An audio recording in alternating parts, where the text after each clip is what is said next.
So I wanted to make this video today because I got something in the mail that I was very excited about. It is the Gamesir G7 Pro. It is probably the coolest controller that I have ever seen or played with. Now I'll tell you why. Uh, First off, I'm going to tell you, I was looking for specific features. I was looking for something that looked like the Xbox controller, that had the same shape, because that's what I'm used to. I was looking for something that had triggers. I think they're called tactile triggers. They click like a mouse does. Um, and I was also looking for paddles on the back. Now, if you don't like the clicky triggers, you can turn them off by pushing this switch that is beside the trigger, and it will allow you to push it all the way down. So, yeah, there's those features. Now, here is a feature I did not even know I was getting, and it is these buttons up here. They're in between the triggers and the bumpers. I did not know anybody was making controllers like this. When I got this and opened it up and saw that, I was super excited.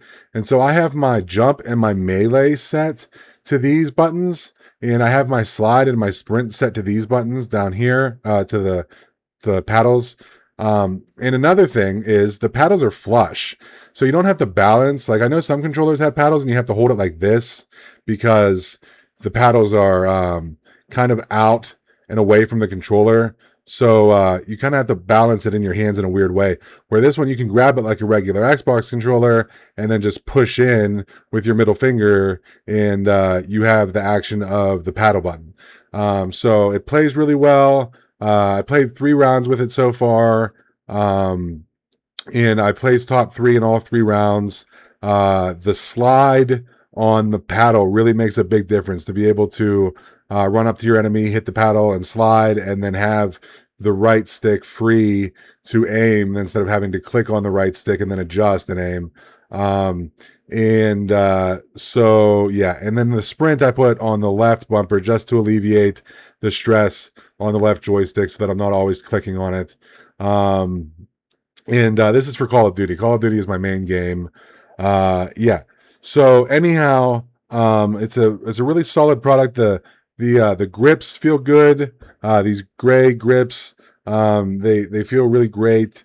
It's just all around is an excellent controller. And so I'm gonna go in here and show you this application that you can download on PC, and this is what allows you to map the buttons.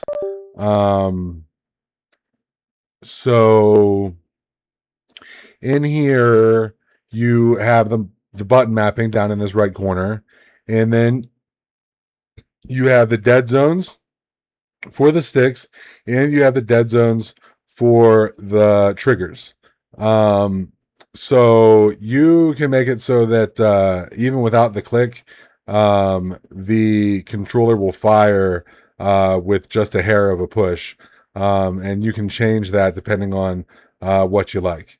Now there's this motion, excuse me. There's this motion option too. I know some controllers use motion to control in the game. I don't know how that works. I've never played with one. I'm going to do some research on that and see how that works. I may do another video on that later. Now, if this thing falls apart on me, I'll do a video about that as well, but I don't think it's going to. I looked all over Amazon for controllers. I found them from $30 to $250 plus. And I did not find many of them that had a 4.5-star review. And, I actually do not know if I found any of them that had a 4.5-star review that had these features. So, yeah, at $80, I just feel like this is a steal compared to the $60 that the regular Xbox controller is. And now if you want the regular Xbox controller from Microsoft in a specific colorway, you're going to spend even more than that.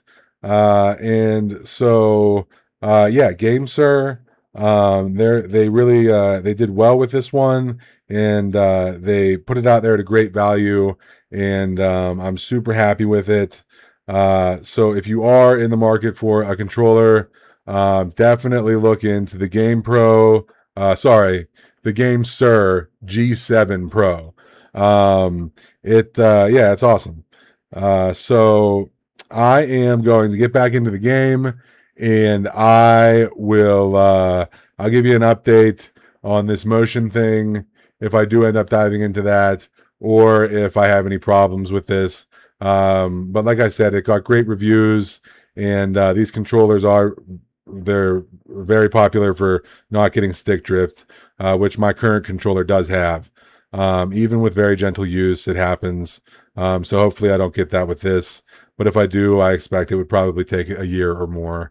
And so if I get a year or more out of this controller with no problems, I will consider it $80 well spent. Okay. I am out of here. Peace. Thanks for watching. Thanks for coming to my page.